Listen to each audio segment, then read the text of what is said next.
ಅವಧಿ ಮುಗಿದಿರುವ ಎಲ್ಲ ನಗರಸಭೆಗಳಿಗೆ, ಪುರಸಭೆಗಳಿಗೆ ಮತ್ತು ಪಟ್ಟಣ ಪಂಚಾಯತಿಗಳಿಗೆ ಆಡಳಿತಾಧಿಕಾರಿಗಳನ್ನು ನೇಮಕ ಮಾಡಿ ಆದೇಶ ಹೊರಡಿಸಿರುತ್ತದೆ.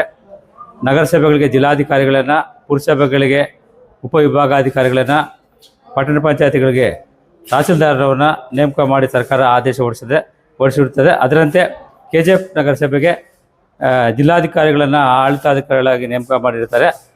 ಆದ್ದರಿಂದ ನಾವು ಈಗ ಜಿಲ್ಲಾಧಿಕಾರಿಗಳ ಆಡಳಿತಾಧಿಕಾರಿಗಳಾಗಿ ಇವತ್ತಿನಿಂದ ಕಾರ್ಯನಿರ್ವಹಿಸ್ತಾರೆ. 42 ನಗರಸಭೆಗಳು, 2 ನಗರಸಭೆಗಳು.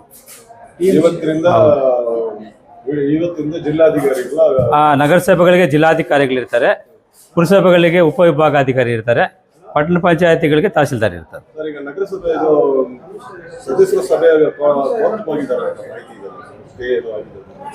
ನ್ಯಾಯಾಲಯದಲ್ಲಿ ಅವಧಿ ಮುಗಿದಿರ್ತಕ್ಕಂಥ ಇದಕ್ಕೆ ನೇಮ ಮಾಡಿದ್ದಾರೆ. ನ್ಯಾಯಾಲಯ ತೀರ್ಮಾನದಂತೆ ಮುಂದೆ ಏನಾಗ್ತದೋ ನ್ಯಾಯಾಲಯ ತೀರ್ಮಾನದಂತೆ ಸರ್ಕಾರ ಅಥವಾ ನಾವಿಬ್ಬರು ಕೂಡ ಬದ್ಧವಾಗಿರ್ತೀವಿ. 11ನೇ ತಾರೀಕು 11 ಪೆಂಡಿಂಗ್ ಅಲ್ಲಿದೆ, ಪೆಂಡಿಂಗಲ್ಲಿದೆ ಕೋರ್ಟ್. ಸರ್ಕಾರದ ಆದೇಶದಂತೆ ನಾವು ಪೀರಿಯಡ್ ಇವತ್ತಿಂದ